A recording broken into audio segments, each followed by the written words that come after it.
When he walked the face of the earth, Jesus Christ was dressed in a white robe, the Jewish white robe. When he was on the mountaintop with his disciples, when he revealed his glory, the Gospels say that light shone through out of him as the sun, and his robe became white, whiter than anything upon the face of this earth, whiter than anything that can be made clean and white on this earth. In the future, he also promised that those who are worthy will walk with me dressed in white. So he gives us, to those who believe, he gives us robes of righteousness, and those robes are white. And he promised that those who are worthy, they will walk in me in white. So Jesus Christ and his disciples, his followers, are dressed in white. Now, there came a moment when he was arrested. After he was betrayed, he was arrested and he was beaten. And the gospel says that the Roman soldiers stripped him of his white robe and they put on him a scarlet robe. They put on him a scarlet robe.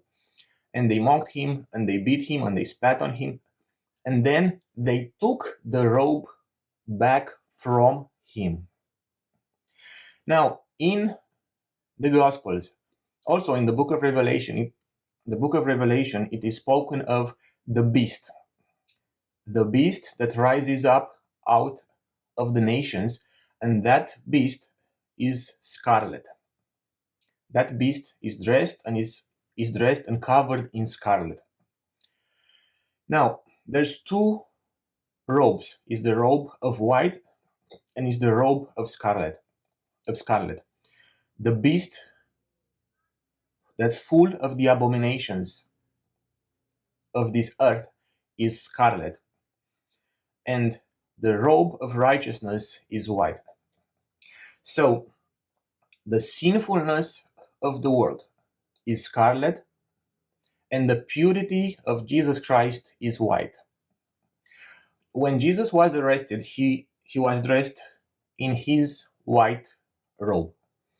The Roman soldiers stripped him of his clothes and put the scarlet robe on him, meaning that in that moment, Jesus was taking on himself all the sin of the world.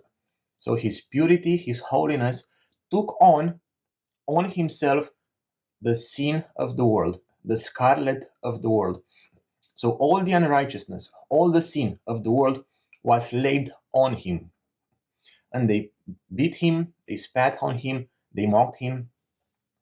But then the Gospels say that the Roman soldiers took away the scarlet robe from him because they did not believe he was the Messiah, he was the Son of God.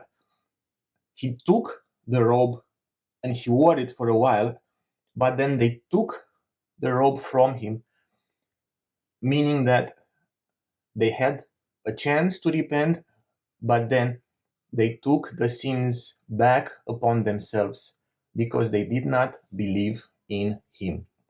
So Jesus Christ took away all the sin of the world. He was dressed in scarlet, and all the unrighteousness and the filth of the sinfulness of the world was put on him to be nailed to the cross. But for some people, they do not want his robe of righteousness, and they reach out and they take back from him the scarlet robe, the sins and the filth. They take it back from him and they keep it. So the same thing applies to each one of us. Jesus Christ, in his righteousness, on the cross, he took away the sin. And he's asking to believe on him, to come to him, and he will give you a pure robe of righteousness, a pure robe of white. But if you refuse, if you mock him, if you spit on him, if you laugh or scorn him, you will reach out and you will take from him the sins that you have, and you will keep them and carry them on yourself. So his hand of love, his hand of grace is saying to you, come to me, let me take the sins off you, and I will give you the robe of righteousness. If you will only come to me and believe in me, in Jesus Christ.